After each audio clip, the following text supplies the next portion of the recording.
Nouvelle extraordinaire de Gustave Le Rouge. Première nouvelle. Spectre seul.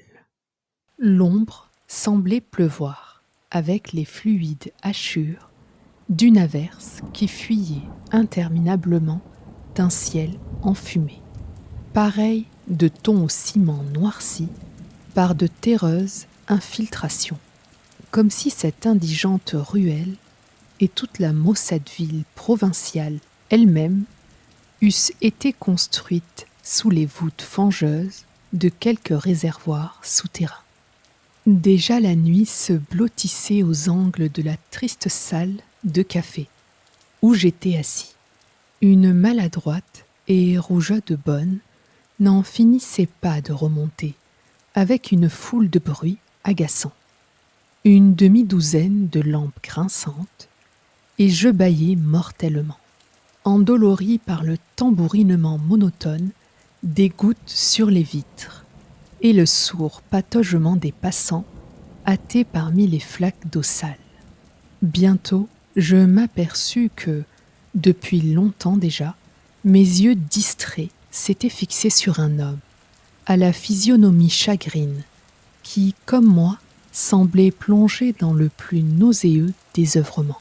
Ayant considéré attentivement, pendant que j'étais moi-même l'objet d'un pareil examen, son front dégarni, ses prunelles décolorées, ses paupières rougies et plissées d'une infinité de menus rides, sa lèvre inférieure pendante et son envahissante barbe grise, je fus saisi d'une soudaine pitié et presque au même instant, avec une fulgurante rapidité, j'eus la conscience de posséder, au moins passagèrement, l'inexplicable pouvoir de m'immiscer au plus intime sentiment de l'inconnu et de m'identifier avec la substance de ses afflictions.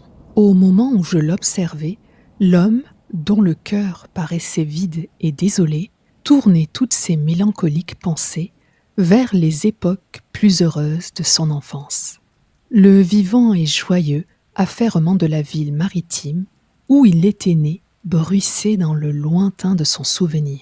Les spectres des choses passées se levaient avec les couleurs apâlies de l'oubli. Une opaque futaie de mâts s'érigeait avec des clairières de granit et de mer. De blanches digues s'allongeaient, portant très loin les grêles colonnes des phares. Par-delà les faubourgs de la ville se prolongeaient de vastes chantiers, penchant vers les bassins, les carènes des futurs navires, incessamment retentissantes de martèlements cadencés. Derrière les poupes s'alignaient à l'infini de hauts et larges cubes de madriers de Norvège, laissant entre eux de stricts couloirs où nageait un parfum de résine. L'imagination de l'homme se faufilait dans les détours familiers de ce labyrinthe, tapissé d'un gazon dru et frisé, sur lequel s'ébattait une gazouillante volée d'enfants, aux mains souillées de goudron, aux vêtements attristés d'accrocs et de taches. Il concentrait toute sa puissance mémotechnique sur ces figures éparses. Mais des noms qui s'offraient à lui, il n'en pouvait articuler aucun d'une façon précise. Entre toutes, une vision l'arrêtait. C'était une agile et blonde fillette, dont les pieds tannés d'un hâle salin frétillaient sous une robe bleue déteinte.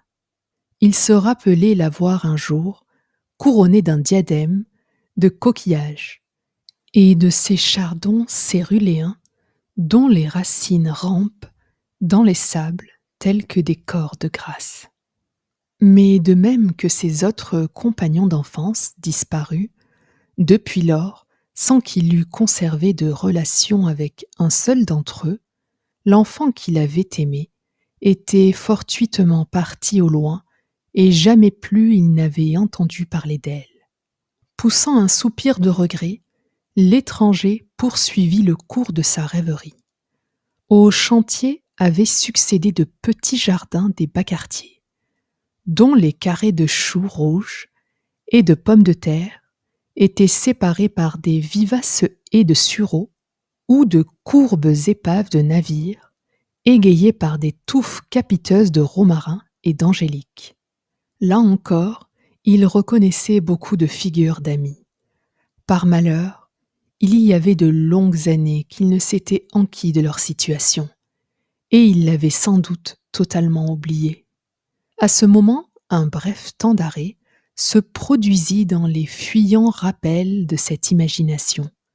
Il me sembla que le rêveur éprouvait une complète fatigue, un écœurement absolu, et je ne vis plus rien. Cet état de prostation ne se prolongea pas. Comme le flot impétueux d'un jeune sang, de recrudescentes souvenances affluèrent vers la cervelle du solitaire. Une autre ville de la mer, située celle-là dans les dernières brumes septentrionales, s'offrit à lui. C'était en un quartier de matelots, éclatant d'un vacarme de rixes et de jurons, et sur lequel pesait un fume brouillard d'alcool et de tabac. Des trognes rubicondes dans le brouillard se balançaient avec de vagues sourires. Des servantes fardées, aux lèvres connues, versaient de brutales eaux-de-vie et de machinales caresses. L'étranger se récapitula amèrement les noms des camarades de son âge mûr.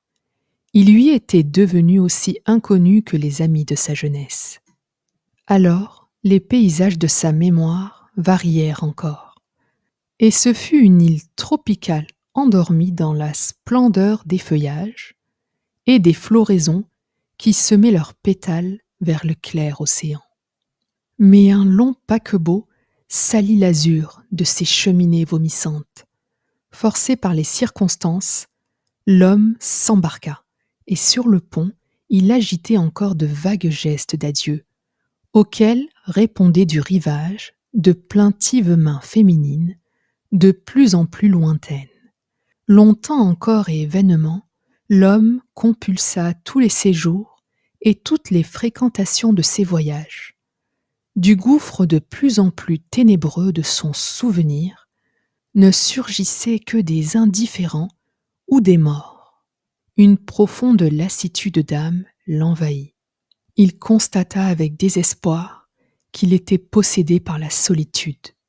À contempler la pluie de plus en plus copieuse et torrentielle dans la rue de plus en plus déserte, la salle où la nuit s'installait et dont pendaient les tentures moisies, il se sentit un égal dégoût de partir ou de rester, et s'affaissa sur les journaux 100 fois lus, sur les journaux crasseux et ressassés comme le reste. En cet instant, les lampes furent enfin apportées. Alors, je poussai un faible gémissement, et il me parut qu'on m'entrait dans le cœur la pointe vive d'un glaçon, car je venais de constater que c'était dans le teint boueux de la glace le propre reflet de ma face vieillie, que je contemplais et que c'était mon propre délaissement que je venais de distraitement scruter avec tant d'inutile et soigneuse cruauté. Deuxième nouvelle. Le navire de Jules César. Kiel et Meurthe s'étaient bercés toute leur vie du rêve de pêcher un trésor.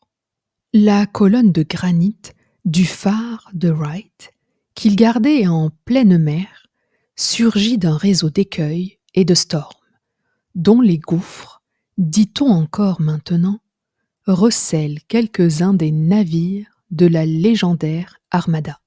Maintes fois d'ailleurs, des indices indubitables étaient venus fortifier leurs croyances. Un jour, Meurthe ramena entre les mailles de fer de sa drague un grand gobelet d'argent, et qu'il prétendait distinguer, par les temps où l'eau était claire, la carcasse et les agrès d'un vaisseau de 1000 tonneaux d'un gabarit inconnu. Souvent aussi les tempêtes rejetaient à la base du phare des pièces de bois, des bouteilles endentelées de concrétions et de coquilles, et jusqu'à des barriques et des coffres. Mais il ne trouvait point de trésor. Cependant, plus ils vieillissaient, plus ils s'entêtaient dans leur espoir. Chaque soir, après avoir lu la Bible, ils allumaient leur pipe et vidaient un baul de grog au genièvre en faisant des projets. Murd voulait acheter aux entours de la ville un cottage de briques coloriées.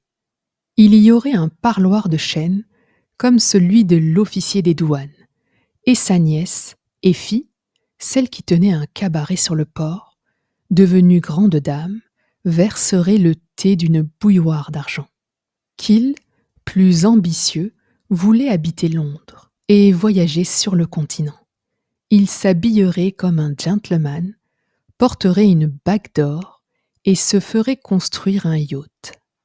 Ils demeuraient d'accord sur un point, c'était de se partager fidèlement le trésor et de vivre toujours en bonne amitié quand ils seraient devenus riches. Quelquefois, Qu'il faisait la lecture à son compagnon dans de vieux livres que leur prêtait le capitaine du cutter, qui chaque semaine ravitaillait le phare. C'étaient les histoires meilleures des boucaniers anglais et français, avec d'autres récits tout aussi surprenants. Ainsi ils connurent les exploits de Montbard, l'exterminateur, et de Sir Hughes, de Paul l'Olonois et de Walter Raleigh. Ils apprirent l'existence du poisson d'or, qu'on ne pêche qu'une fois l'année, dans la nuit du Saint-Vendredi, avec un hameçon garni de chair de chrétien, de l'évêque de Mer, qui fut capturé sur la côte de Norvège, au temps de l'archevêque Olaus, et présenté au pape, lui parla latin. Mais ni le crabord, ni les sirènes, ni le dragon de mer, Zédrac, ne les intéressèrent autant que l'histoire du navire de Jules César. C'était au dire du livre une frégate tout en or sur laquelle l'empereur César était parti de Gaulle avec ses chevaliers pour conquérir l'île des Bretons. 80 boucliers d'argent fin étaient suspendus au-dessus du pont des rameurs, et les fanaux de combat avaient des vitres de pierres précieuses. Ce merveilleux navire avait péri corps et biens sur les récifs de la côte anglaise. L'empereur seul avait réussi à joindre le reste de sa flotte sur la barque d'un pêcheur. Depuis, nombre d'aventureux plongeurs avaient essayé de retrouver les épaves d'or de la frégate. Nul n'y avait réussi, et le chroniqueur ajoutait qu'il avait tout trouvé la mort d'une façon singulière. Une menace aussi vague ne déconcertait point les deux amis. Comme ils avaient gardé de leur navigation la connaissance des récifs et des amers, ils remarquèrent que beaucoup de courants se rencontraient près de l'îlot où s'élevait leur phare, et que les rats de marée avaient dû peu à peu entraîner vers les gouffres voisins les épaves de toute la mer.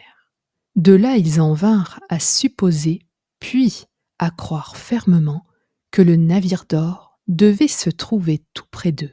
Il ne s'agissait plus que de trouver la place exacte où ils s'étaient abîmés.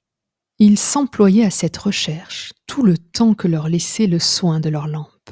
Inlassablement, ils scrutaient l'eau verte et, s'aventurant jusqu'auprès des tourbillons, raclaient les bas-fonds de leurs dragues.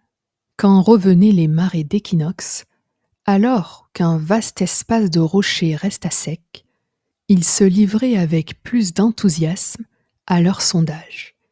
Vers ce temps, Murd, en nettoyant un congre qui s'était pris à leur ligne de fond, trouva dans ses entrailles un anneau éblouissant d'une pierre qu'il ne connaissait pas.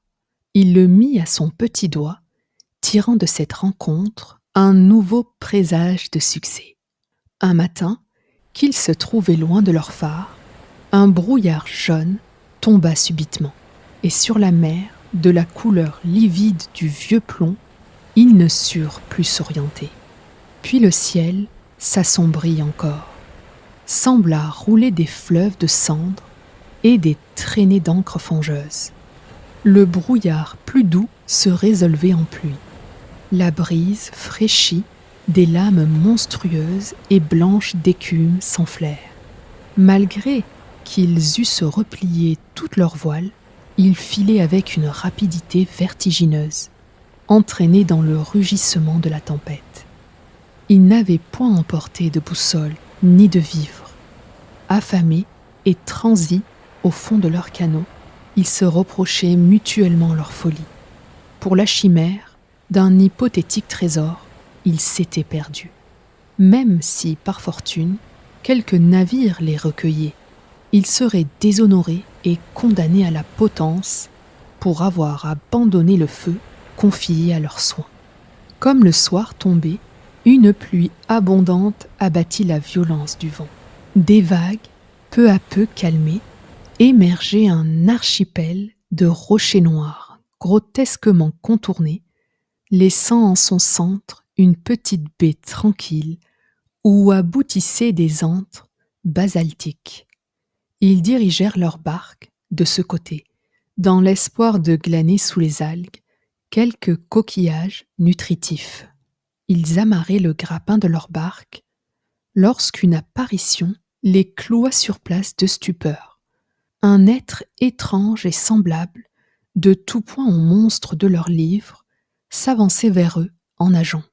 Il aurait parfaitement ressemblé à un homme trapu et court, sans ses moustaches de poils rudes, disposées en éventail, comme celles des phoques, et sans ses yeux de poisson protubérants et ronds.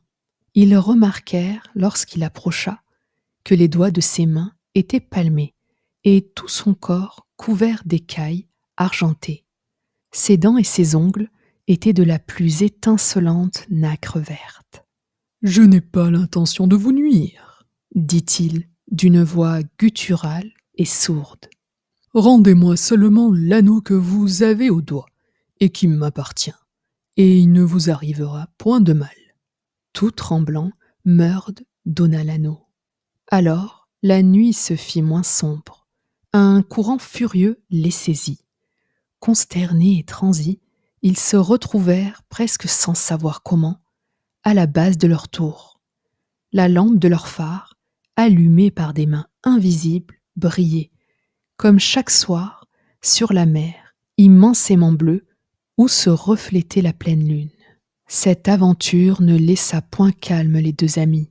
Leur mélancolie devint profonde. D'avoir entrevu un coin de mystère de la mer, ils devinrent, ainsi que Faust, ambitieux des choses surnaturelles. En côtoyant pour leur pêche le flanc des roches, ils ne gardaient plus aucun espoir de découvrir la frégate en or. La crainte aussi des êtres extraordinaires qui hantent les profondeurs les avait rendus prudents.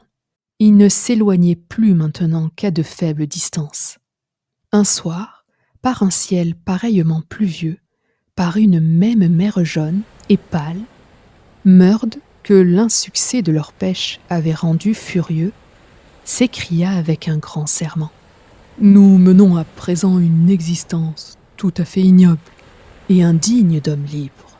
Pour moi, j'aimerais mieux vivre à la façon des poissons, comme l'homme de mer à qui j'ai rendu la bague, que de végéter jusqu'à la mort, ainsi que nous faisons, sans connaître les trésors de la mer. » Son camarade l'approuva de bon cœur et ajouta qu'il sacrifierait tout, seulement pour voir la frégate de l'empereur César. Mais il s'arrêta au milieu de ses jurons, en apercevant à fleur d'eau, au milieu d'une masse de plantes marines, le crâne aplati et les yeux protubérants et glauques de l'homme de mer.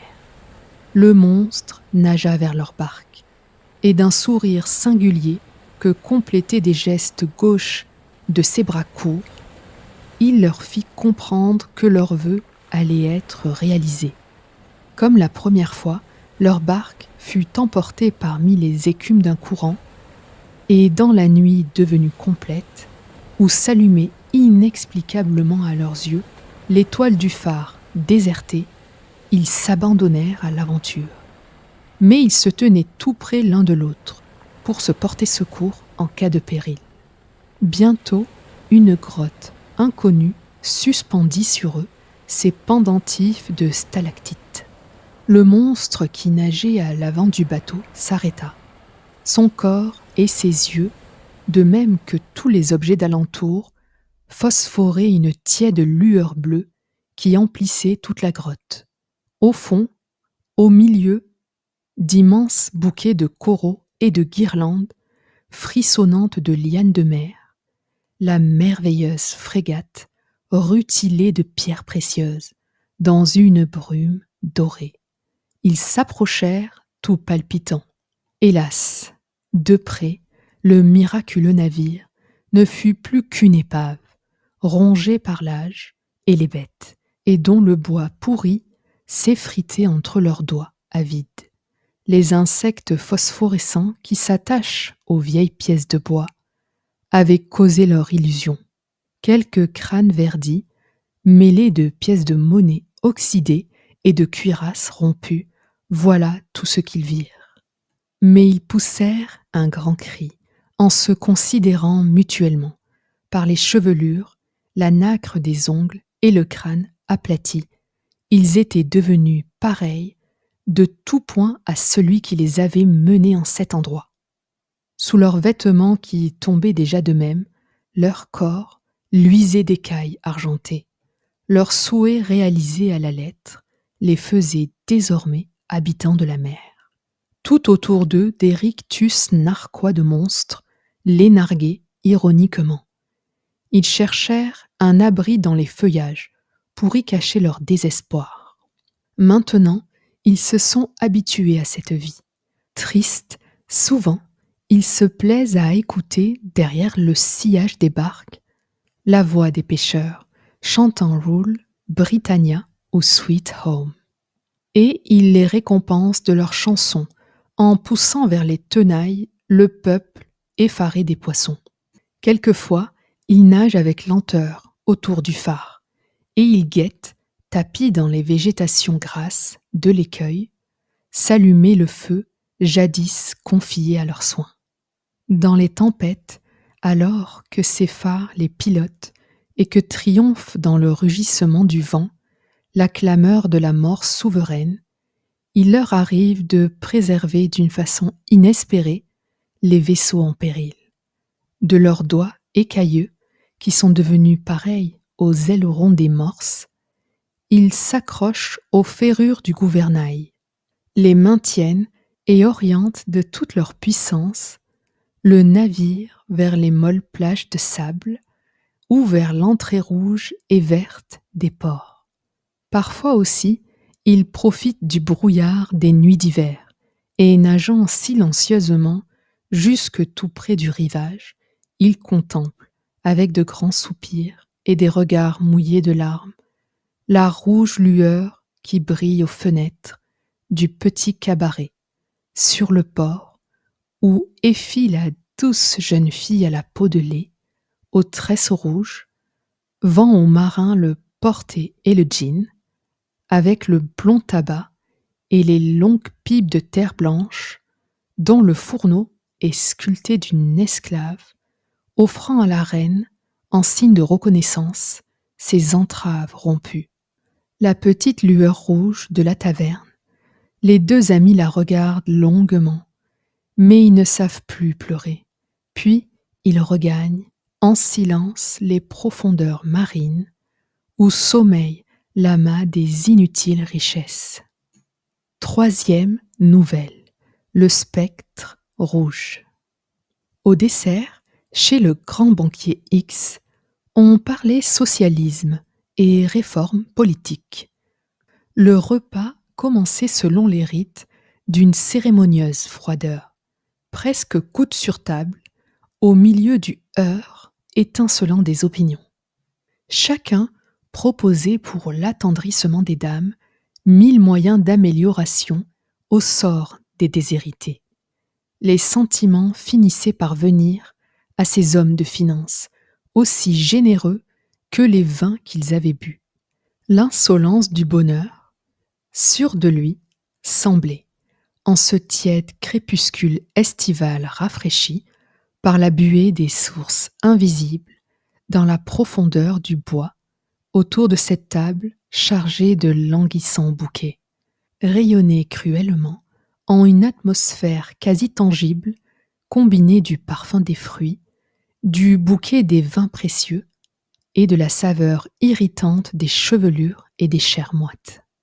Dominant une ancienne et majestueuse forêt de chênes, le château découpait sur le soir les lignes sveltes de ses tourelles Renaissance, la légèreté de ses balcons, féerique temple à la beauté de vivre.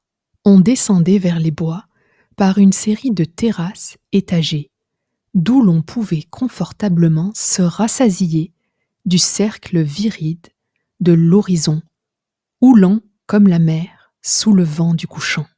Seul tard, vers l'Orient, une tache rouge et noire salissait ce paysage de paix. Cette cheminée d'usine, jaillie d'un pêle-mêle de bâtisses sans gloire, s'auréolait d'une lueur de forge, et inquiétée du halètement de leurs machines, le silence auguste des futaies. De tous les hôtes du banquier, le poète Pierre Chantenef avait peut-être été le seul à remarquer l'antithèse. Invité de hasard, chez le fameux marchand d'or, il s'abstenait de la discussion qui suivait, de plus en plus animée et intéressante. Le cours, prévu de ces sortes de joutes, enrichi de paradoxes à la manière de Barrès et de citations du dernier Figaro en somme, ce flux de réminiscences banales qui remplace chez les gens de bourse ou de politique les appréciations personnelles et l'émotion intelligente. Les vins et les mots avaient continué de se succéder et le poète persistait dans le silence. Il s'indignait en son cœur de l'inconscience des riches, dont le bas satanisme se plaît à assaisonner ses joies de parole, hypocritement charitables. Les manieurs d'argent, conclut-il, jouent dans l'actuel combat social le rôle de ces villes vallées des armées de jadis, qui s'attaquaient aux faibles, achevaient les blessés et coupaient pour leurs anneaux les doigts raidis des morts. Et il réfléchissait à l'amertume des nécessités qui le forçaient à rehausser de sa mise modeste jusqu'à la fierté et de sa physionomie loyale et timide cette ripaille d'agioteur où les cristalleries polycolores et les vermeils ne reflétaient que d'odieux mufles humides et rougis du sang des pauvres. Pierre Chantenef, dont la claire vision pénétrait sous les apparences la hideur de ses âmes, souffrait énormément. La conversation prétentieusement banale l'engourdissait, telle qu'une drogue stupéfiante. Auditeur forcé, la seule impression qu'il éprouva en cet échange d'idées rebattues était une intolérable fatigue, pénible comme un cauchemar. Les noms des convives, lui arrivant comme à travers un songe, lui évoquaient des images de pinces ou de harpons, lestés d'un fait de pesantes consonnes judaïques ou germaines. Le repas avait pris fin, et Chantenef avait réussi à demeurer presque inaperçu, à l'abri d'un proéminent boursier, peu loquace, après boire, et que la truffe et le cigare avaient la propriété d'engourdir à la manière des bois. On avait passé sur la terrasse décorée de massifs, de rhododendrons et d'hortensias, d'où jaillissaient les socles des statues. Au pied des convives, les feuillages bruissants du parc commençaient à s'enténébrer. Le mystère de la nuit, qui s'impose à presque tous les hommes et qui commande le recueillement des paysans et des pêcheurs, n'avait pu endiguer le bavardage des invités. La discussion se faisait de plus en plus lassante, continuant à rouler dans son flot ce ramas d'idées quelconques que la presse verse chaque jour aux intelligences du commun. On eût dit d'une trahison préméditée contre la câline pureté de cette soirée. Rentré en lui-même, Chantenef suivait des pensées autres et son esprit en ce moment voyageait au pays de rêve, bien loin de ces dîners de hasard. Il se complaisait en des projets d'œuvre chèrement caressés, et un peu de honte le prenait de se trouver là. Mais il était écrit qu'il ne finirait pas paisiblement cette soirée, et bientôt il dut sortir brusquement de sa songerie. Une jeune étourdie qui l'avait entendu présenté comme poète et qui l'épillait pour quelques récitations, dénonça son silence. Aussitôt, ce fut un général acharnement. Comment, chère madame, nous avons un poète et vous ne dites rien? C'est véritablement impardonnable. Vous savez combien j'adore la poésie et les poètes. Vous nous direz une légende, plutôt. Il commença à faire très noir sous les grands chênes. Qu'il nous dit ce qu'il voudra. Le côté des hommes était moins enthousiaste. Un groupe de vieillards, lourds de digestion et de calcul, ne se dérangeait même pas. Sans doute décidé par l'espoir de les ennuyer tous, Chantenef commença, après s'être excusé de ne pas dire de vers, le récit d'une anecdote légendaire dont les faits s'étaient, dit-il, passés autrefois dans le pays même. Encore maintenant, le sérieux du paysage normand, monotonie de la mer et des verdures, douceur des pluies perpétuelles, conseillent le respect des choses inconnues. Les paysans ont gardé la terreur des corbeaux, qui, du haut des calvaires, fascinent les passants, attardés, et troublent leur esprit. Au bord des rivières, assombries par les feuillages funèbres des noyers, les revenants viennent laver leurs linceuls, qu'ils exposent à l'influence de la lune. Les sentiers déserts sont souvent barrés de cercueils, noirs et nuls, sous peine de mourir dans l'année. Ne doit passer sans les avoir religieusement tournés, bout pour bout. Ailleurs, c'est la Miltorène, une haute dame blanche qui grandit à mesure qu'on s'éloigne et dont la présence s'accompagne d'un bruissement surnaturel, d'un vent impétueux dans les grands arbres. Il y a peu d'années, la route actuelle n'existant pas, on suivait pour se rendre aux fermes une série de sentiers qui longeaient de grandes pièces d'orge, de sarrasin et de colza. Ces sentiers aboutissaient à l'église, dont le cimetière ombragé de frênes et regorgeant d'une noire verdure est des plus mélancoliques que je connaisse. C'est ce chemin que suivaient chaque soir les filles pour revenir des champs, leurs cruches de cuivre rouge pleines de lait, posées d'équilibre sur l'épaule. Vers l'automne, le bruit se répandit qu'une apparition hantait chaque soir la brèche de pierre qui sépare le cimetière du sentier. C'était un mort enveloppé de son suaire, la figure invisible ne bougeant pas.